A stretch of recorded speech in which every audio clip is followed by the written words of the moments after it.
secrets, nothing but secrets. So guys, we're back with the second episode of The Never Ever Met. A week ago, I did my first review about this show. Now, this show hasn't picked up by a lot of people yet. I don't know if it's the thumbnail, the title, whatever. I need to see. I'm gonna give it another shot. If it doesn't do well, I can't really say if I'm gonna keep reviewing this. But for now, I'm locked in. So right guys, smash that like button, subscribe to your girl, tell your friends, tell your family to come join the Unfiltered channel. Here it's safe. Now this episode, I thought episode 1 gave us a time. We start off actually with Jared and Charlie. Now Jared and Charlie, they were having this conversation. Jared was like, listen, I need to tell you a secret too. Because that's where we kind of left off in other episode. Like, what is Jared's secret? Now he says, listen, I have a newborn baby too. And Charlie was like, what? And he was like, yes. And my baby, it's a newborn too. My baby is 6 months. I just had a kid too, dude. What? You had a kid? When? I think 6 months ago. Now, her first initial reaction, if I'm correct, is that she kind of wanted to spaz out. But she was like, I'm not in a position to say anything. And he was looking at her like, say something. Because girl. And I do have to say, I've never seen anything like this before. Now they were really, conversating in a healthy way, talking about it. And Jared's concern was, we have 2 newborns and that's okay. I already have 2 kids, is what we learn now. And he says, and then you have a newborn. You already have 2 kids as well. So that makes 6 kids in total. Now, I cannot tell you if I can handle 6 kids. Like, I'm not sure. And then she asked him, like, listen, the only thing I ask from you is try. Let's try to see if we can work it out. And maybe this will all work out. Now, guys, never ever in my life have I seen something like this go so warm and fuzzy. And I mean, it is really refreshing, toxic at the same time, weird as well, but it's all fine. Because here are 2 people that take accountability, not directly, write each other off. And they have all these kids. So what this kind of causes as a ripple effect to the rest of the group, we're going to talk about that later, but that's how we started off. Now next, we have Alicia and Irvin. Now Alicia and Irvin be laying on the bed. Alicia, she has been talking about her insecurities. Listen, I have an autoimmune disease, and this kind of makes me insecure about a lot of things. Kind of set me, straight when it comes to my health. I cut all my hair off. I really did research into the whole healthy lifestyle, what to eat to keep your body healthy, but also how to keep your mind healthy. And there are certain things in my life that I don't allow anymore, and that's why I'm so cautious with who I let into my body as well. So when it comes to sex, like, I'm not ready for all of that. And, she was talking with Irvin and he was listening and being really receptive to what she was saying. So, that seemed really cool. But we'll circle back to them later. And you know exactly why I'm pausing like this. So then, we move on to Rhonda, our dating expert. She's the expert of the dating show. And she welcomed the group. They all sat around her. We kind of made a dig at them like, listen, people don't have to do it in the shower no more. Because we have this intimacy suite if you want to do the whole boom boom thing, So she was telling them that. And then she was like, now today, to get closer to each other, to learn each other even more, we kind of thought about a nice activity. Now she introduced a relationship expert. I think her name was Joy. That lady basically told the group, listen, we are going to do like a body painting exercise. That means you guys go and undress, put on your bikinis, your swimsuit, whatever. But there has to be a lot of skin because we'll do some body painting. Now, Kiki, she immediately was like, ooh, that whole showing off my skin and whatever. I'm kind of insecure. Even though she's a model, she still has these insecurities. So she was kind of iffy about it, but she was a good sport and did her thing. The same for Alicia. She didn't really feel secure, but she was like, all right, it's okay. So then we started body painting. Now, the women were first. Let's paint, your man's body. Now, They got a few disclaimers before painting. Now, the first disclaimer was, listen, you always have to ask your partner for consent. So if you want to touch them somewhere, or if you want to paint somewhere, ask them if it's okay. You know, if you want them to turn around or do something or side to side, ask them. They started painting symbols. And the assignment was paint whatever comes to mind. What you think symbolizes your relationship or the person you're painting on, which is your partner.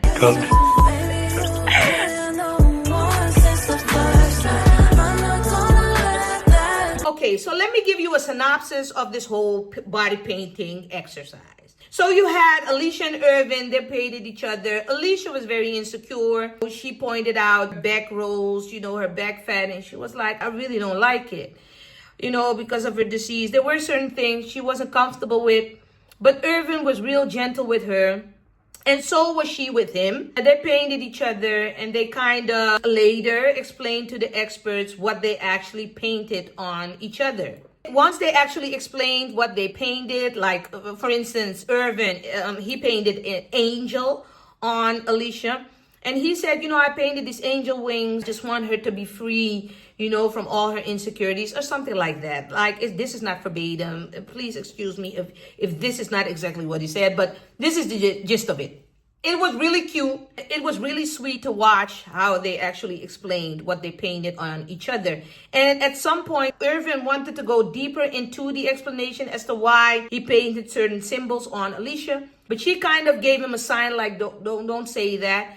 And that sign to tell him, don't disclose the disease that I have. So mid-sentence somewhere, he stopped, and he really took into account her boundary to not share with the group what she has. Now, this part about her not disclosing with the group her autoimmune disease is very important for later. We also have Tatiana and my guy, Clavassier. Clavassier and Tatiana during the body painting, I thought they were really cute. But if you ask me, Debs, what did they exactly paint on each other? I cannot tell you. Like, he painted something on the leg and whatever. He was real fun with it and explained. And he loves this girl. He's definitely in love with her. You could see it. He's all, you know, teeth, all grinning. So it was really cute. But was it really memorable? No. Now, Kiki and Brandon were so cute with it. And I already told you in the last episode, like, Kiki, that girl is so cute to me. But Kiki and Brandon, they had a time. And Kiki was real gentle with Brandon. Honestly, I felt very submissive. She was so gentle when she asked me if she could do this, and that. It made me feel a little closer to her. It just showed me that I can be submissive to her. She listened to the assignment. She painted all kinds of flowers on Brandon, and she was like, listen, I want to symbolize like our relationship. I want us to bloom. So, you know, she painted all these flowers on her back, and he painted all these colorful symbols on her. And he was real gentle with her too. And he even said, like, listen, this brought us closer together. And so did Kiki. So they were really cute with it. Really cute, guys. We also have Brittany and Ty. When it comes to Brittany and Ty, I had my opinions about Brittany, because I told you in the previous episode, like, I kind of feel like she's a little bit boring. Her and Alicia, like, they don't do it for me, guys. You already know how I am. I don't know. But, this Brittany girl, and I'm going to tell you later why she's growing on me. I think Ty, or it was Brittany, they kind of painted strength symbols on each other and whatever. It was cute. It was cute. Was it memorable? Absolutely not. But it was very nice. And you already know how Ty is. He just has this natural, fun demeanor. Like, he's funny. So he was talking all his, you know, things. And he was being funny with it. Now, if you ask me, Deb, what did he say? What was so funny? I really don't know. But it sounded funny. And then, guys, we have Chris and Alexis. Guys. Let me tell you. So Chris and Alexis, they had to paint each other. Now, when it was her turn, because the boundaries expert said, listen, this task is really to learn each other's boundaries.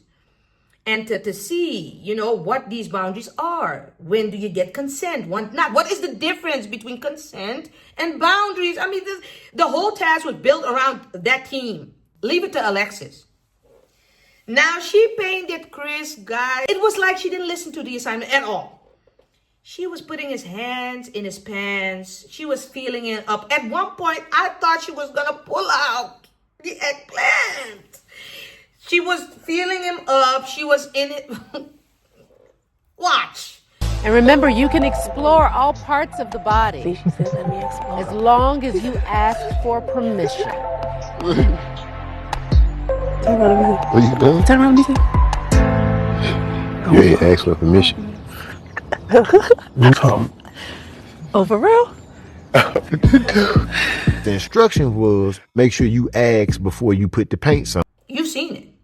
She was on his leg. She was rubbing it up. She was just, doing this whole erotic thing.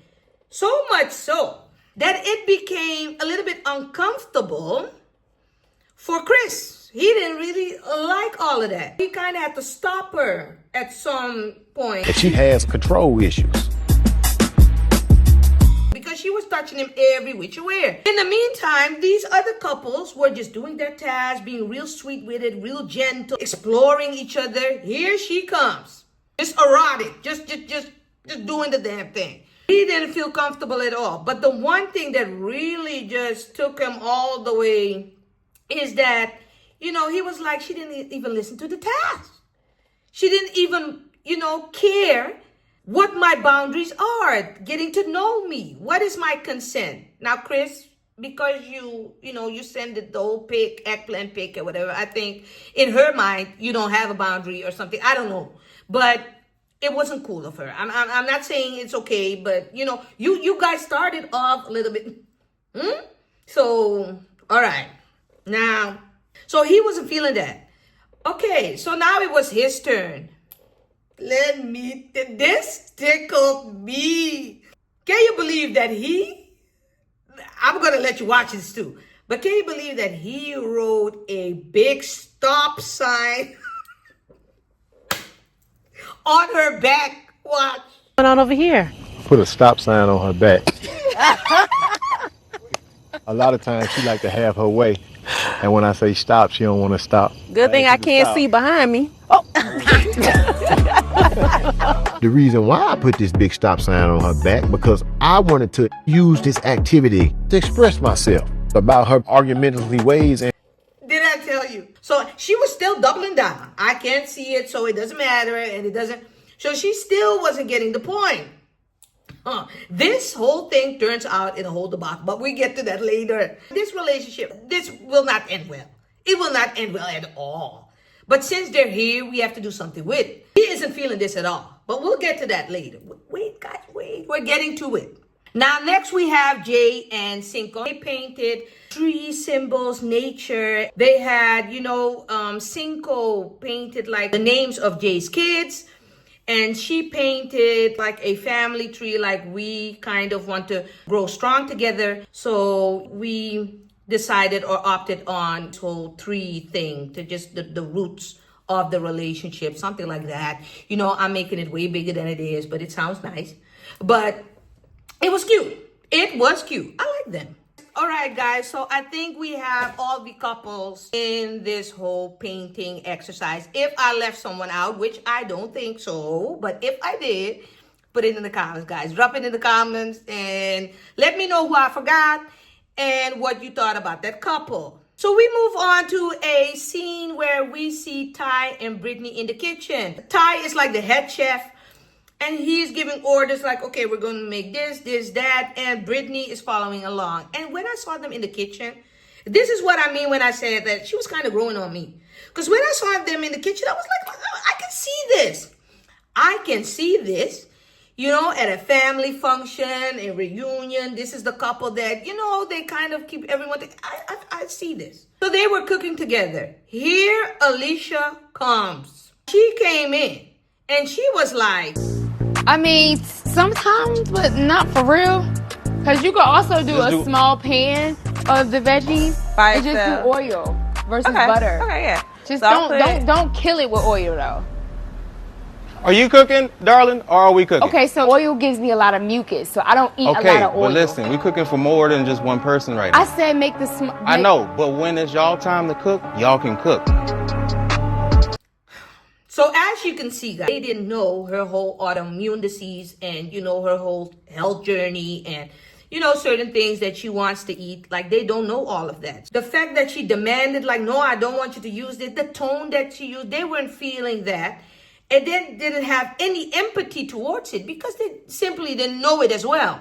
Now, Alicia goes and she goes back to relay the whole incident to Irvin. And she was like, listen, Irvin, Brittany and Ty were cooking in the kitchen. And I kind of got into it with Ty. I asked him to use a certain butter or what, you know, and he was kind of shutting me down.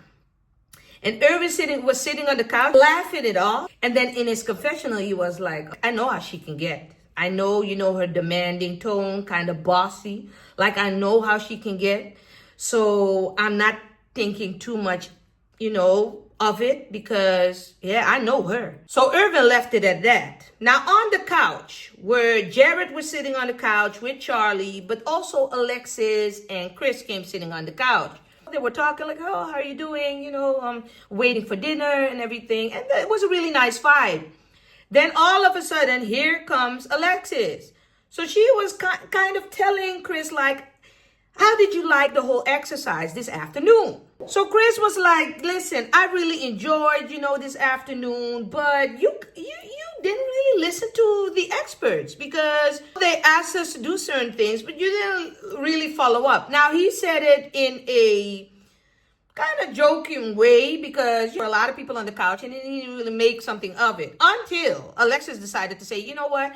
You know, I didn't really like it. I didn't really feel it. I felt disconnected from you in that activity. Now, this was really funny to me because when they said that you saw Charlie and Jared getting up, they were like, excuse me, excuse us. We'll be back, y'all.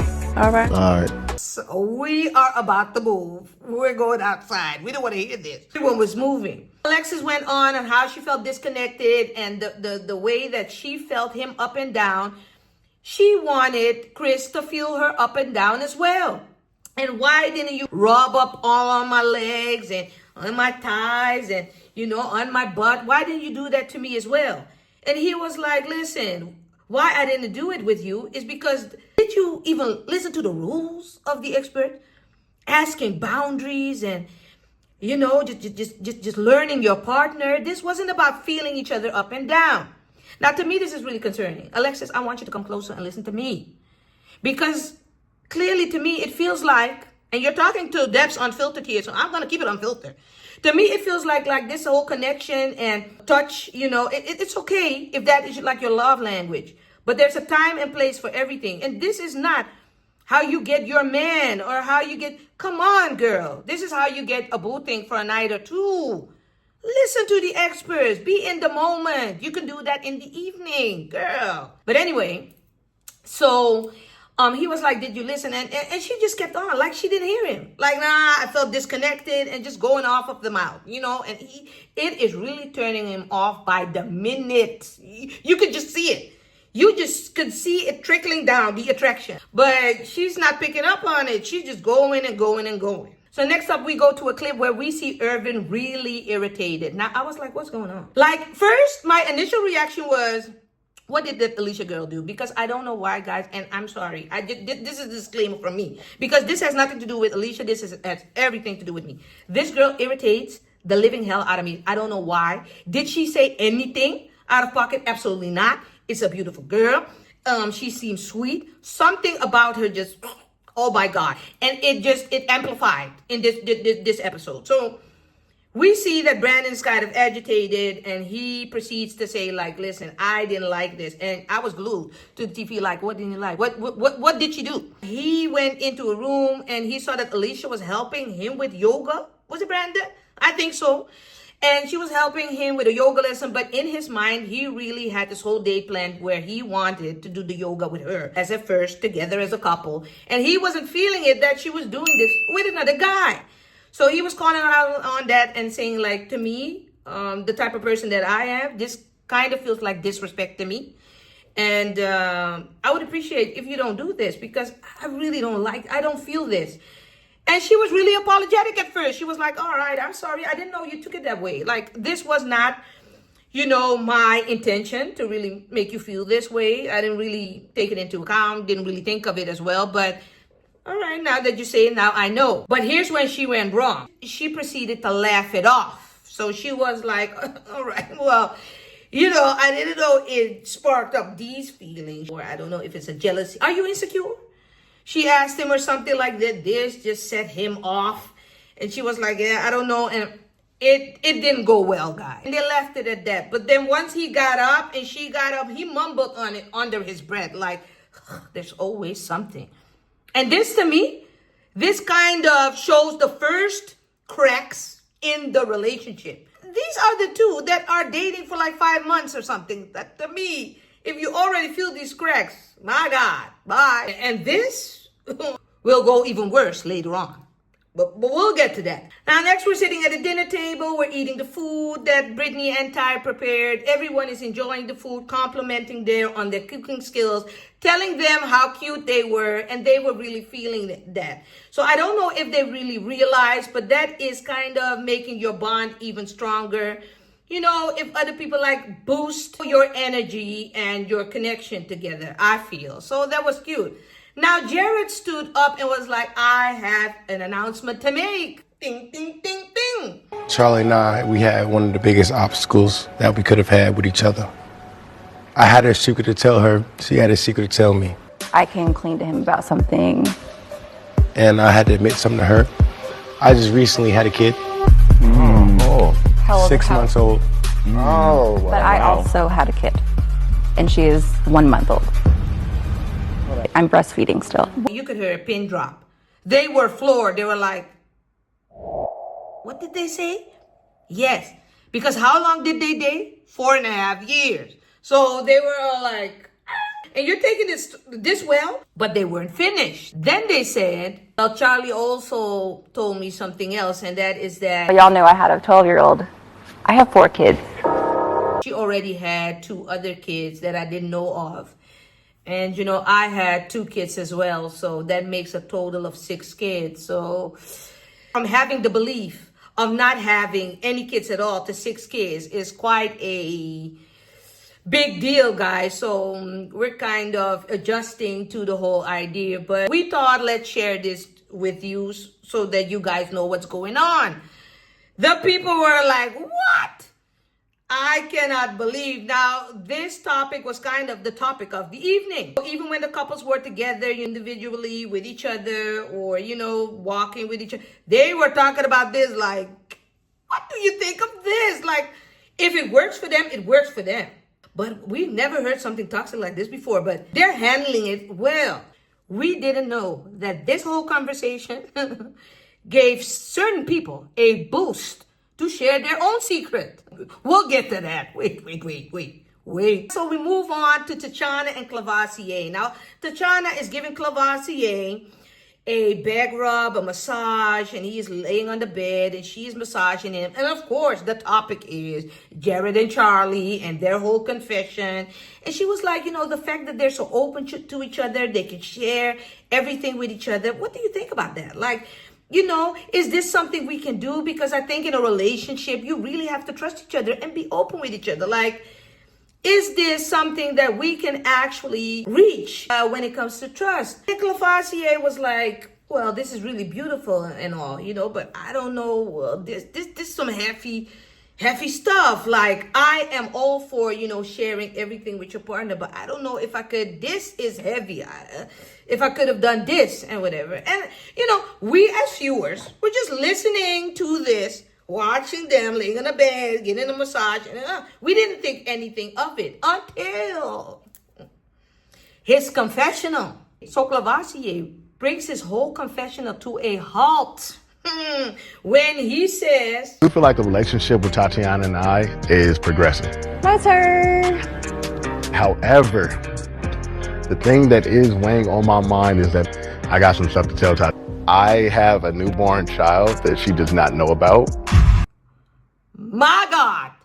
Like, everybody has newborns now. Like, do we have to make a round? Like, everybody who has more kids, guys? I could not believe, because, and he already said, because we already seen, like, Tachana is a little spunky girl, and she, you know, has her values set in the right place, as we can tell. And he was like, I don't think she's going to take it well. Now, Clavassier, I don't think she's going to take it well either. Now, the fact that you touched it the first time at the picnic, she wasn't really feeling the touch. She kind of wanted to take it slow. And she isn't really feeling you, I believe. Now, putting this news on her, I'm sorry. I don't think it's going to go well. I don't think it's going to go well at all. So that is where we left off with Clavassier and Tachana. Now, did he have a chance to tell her about this baby or whatever? Absolutely not. This is what we're going to see in episode 3. But I'm definitely locked in. Now, even if you guys don't ask for this review, I'm going to give it to you, because even if you don't watch it, this has to be entertaining, because these storylines, like, I need to watch this next episode where Clavassier gives this whole thing. I need to. I'm already invested now. So before we go to the last shocker of the evening, we go to Jared and Chris. And Jared and Chris were sitting around, and Chris was like, listen, Jared, let me talk to you, because I'm not feeling Alexis. Like, this whole controlling, this whole not asking permission during the activity and controlling and just doing their own thing, not listening or whatever. I can't see this as my wife or, you know, as my potential partner. It really gives me, like, you know, past traumas that I have in the household, or some anger issues and controlling issues and aggressiveness. I already don't like this. Now, Jared, I mean, I think he was real cool. He was like, okay, I get that. They kind of made fun of the activity. He was like, you are something else, you know, just painting that whole stop sign on her back. Like, you did the big one. But he was like, maybe you should talk to her some more, because she is Jamaican. And, you know, in Caribbean households, sometimes the women have, like, big responsibilities and roles in that household, could be. And maybe this is what she saw. This is what she's around. They really stand up for themselves. And this is how it comes off as. Maybe this is not truly who she is, but maybe you can point out again that you don't like it. He was listening, and it was like, yeah, Jared, you're making sense. Maybe I do have to have a conversation, because right now I just wrote her off. I'm done with it a little bit, you know, with this attitude. But maybe I should talk to her. I guess we'll see that in episode 3. So guys, they are all inspired of this whole confession of Jared and Charlie. So now we have Kiki, and Kiki just relaying to us, like, listen, when I heard Jared and Charlie just giving their confession, it kind of gives me like a boost, because I have some secrets that I need to share with Brandon as well. And I'm like, Kiki, not you too. Like, what's the secret? Now guys, they didn't talk about these secrets, but they are getting into it in the next episode. Episode 3 to me is going to be jam-packed with all the drama. People are really coming out. Like, Jared and Charlie really set the stage for messiness. We end up with Irvin and boring Alicia. I'm sorry, Alicia. Like, Alicia, you're a really nice girl. Don't take it to heart. This is me. It's not you. They were sitting, and again, Irvin was like, I just have to tell you, I wasn't feeling your reaction. Now, we got up from our conversation and from our discussion, and we left it at that. But I'm not really done with, you know, our talk, because I really like it. And I didn't really like the fact that you've been telling me that, you know, this has to do something with my insecurities. Like, I'm really not feeling that, because if I come to you as my partner with something that really bothers me, and you write it off as you're insecure, I don't think it's fair. She kind of did a little bit of the eye rolling and the, all right, you know, and she was like, no, I've been telling you, like, and he was like, no, I don't think it's cool. And somewhere in the conversation, Alicia thought it was wise to say, come on. I feel unsafe with your demeanor at the moment. Now, once she said that, I never saw someone stand up as quickly as Irvin. Because you're still upset. No. I know. I'm gonna step away, because I don't want you making you feel unsafe. Come here. No. You said it. I said so with your demeanor. Once she said the word unsafe, it was like a code word. He stood up with a quickness. He was like, all right, I'm making you feel unsafe. I'm out of here. Bye. Because I never, ever want to make somebody put that narrative on me and make me feel like I make them unsafe. No, I'm out of here. This conversation is done. And that's kind of where we left off. Let me know, guys, what you thought of this episode. It was entertaining to me. Let me know what you think of this review. Subscribe to your girl. Because we're growing our family here. We just joined the fam. Here's where we can be unfiltered and we can just say whatever we want to say. See you in the next one, guys. Thank you. Bye.